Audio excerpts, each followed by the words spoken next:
Okay, so I'm going to go through here and give you a full demo of how the remote works on our Plus and Pro cable-based moving target system. Running through here, wherever you turn the target carriage on at and the remote on at, it's a 0 position. If you go ahead and push 1, the target will move out 1 meter.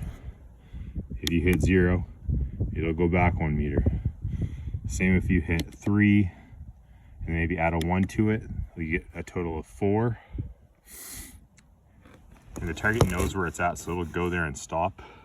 You hit a 0, it'll go back to 0. To change the speed is on the bottom right. You tap it and it'll say the speed in miles per hour. Starting at 3 miles per hour when you turn it on, up to 10 feet per second. On the bottom right of the speed control is hold on and hold off. That tells the target to either keep the motors awake or asleep when it's reached its end destination. It's great for high wind or going up and down hills, but it will kill the battery faster. And on the bottom left, you have the acceleration setting. By default, it's normal, but it's also possible to have it in high. If you want to auto jump to the highest speed, highest acceleration, you're going to hold down the speed button.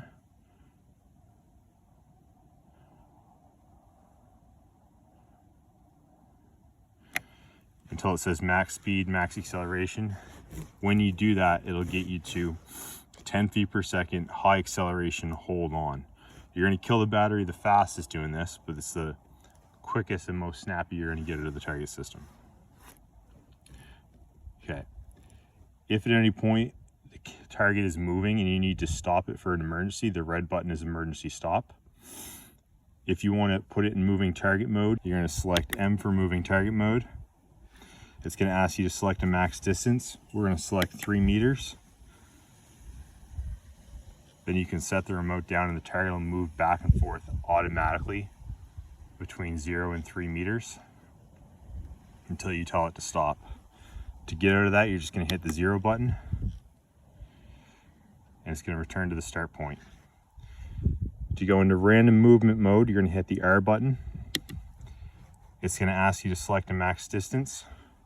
We're going to say 3 meters again. And the target's going to move to random positions until you tell it to stop. It'll also say on the screen what random position it's going to. To get out of that, you're going to hit the 0 button again.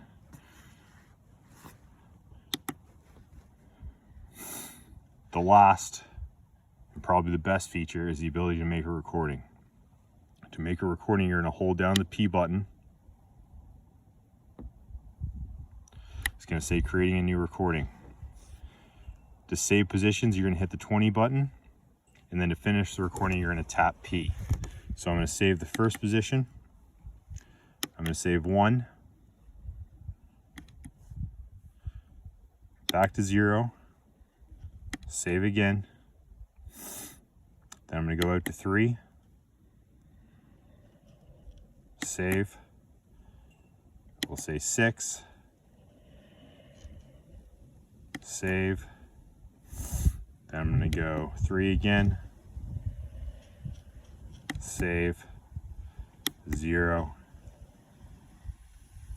Save. To finish the recording, I'm going to hit P. I'm just going to say recording saved. To play back the recording, you just tap the P button. And it'll say playing, and it'll tell you where the target's going to as it's playing the recording. This is great if you're running a course or a match and you want everyone to have the same exposure. If you turn the remote on and off, you will lose that recording.